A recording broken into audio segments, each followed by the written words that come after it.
যতক্ষণ না আপনারা রানীকে যে গাড়ি চাপা দিয়েছে সেই গাড়ি ড্রাইভারকে অ্যারেস্ট না করছেন ততক্ষণ আমি অবরোধ তুলব না।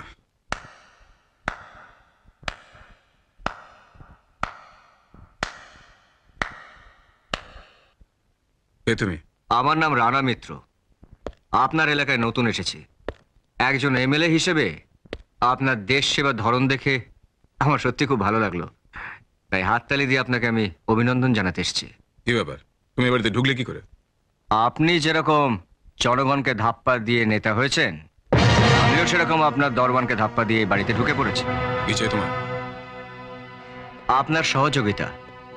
আপনার তো তিনটে গাড়ি, যে কোনো একটা ড্রাইভারকে বলুন যে দয়া করে আমাকে একটু স্প্ল্যানেড অব্দি পৌঁছে দিতে।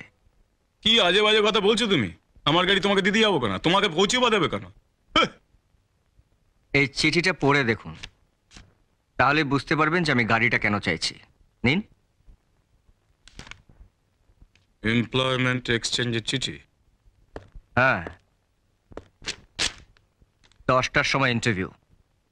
আপনার কুত্তার রানী গাড়ি চাপা পড়েছে বলে আপনার কুত্তার বাচ্চারা শোকে পথ অবরোধ করেছে। আমি তো মেন রাস্তা অব্দি পৌঁছাতেই পারলাম না। সাহস দেখুন ছেলেটা, আমার বাড়িতে ঢুকে আমার সামনে দাঁড়িয়ে আমার ক্যাডারদের কুত্তা বাচ্চা বলছে।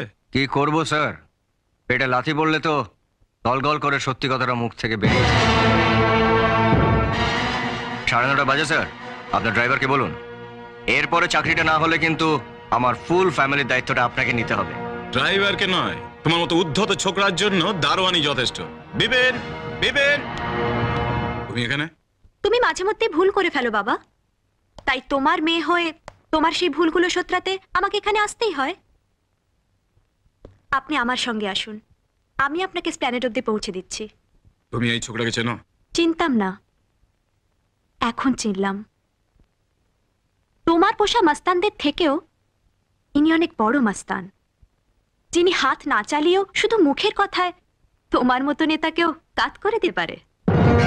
ছোটু এনাকে এখানে নিয়ে এসছে, ছোটুর মুখেই সব শুনলাম। একজন বেকার ছেলেকে চাকরি দেওয়ার মুরত যখন তোমাদের নেই, তখন তোমার খামখেয়ালিতে এনার ক্ষতি হয়ে যাক, তোমার মেয়ে হয়ে আমি সেটা কখনোই চাই না বাবা। আপনি আমার সঙ্গে আসুন, আমি আপনাকে পৌঁছে দিচ্ছি। না না না, তার কোনো দরকার হবে না। কালুকে বলো, ও পৌঁছে দেবে। অনেক অনেক ধন্যবাদ। চলি স্যার, চাকরিটা হয়ে গেলে বাড়িতে এসে মিষ্টি খাইয়ে দিয়ে যাবো।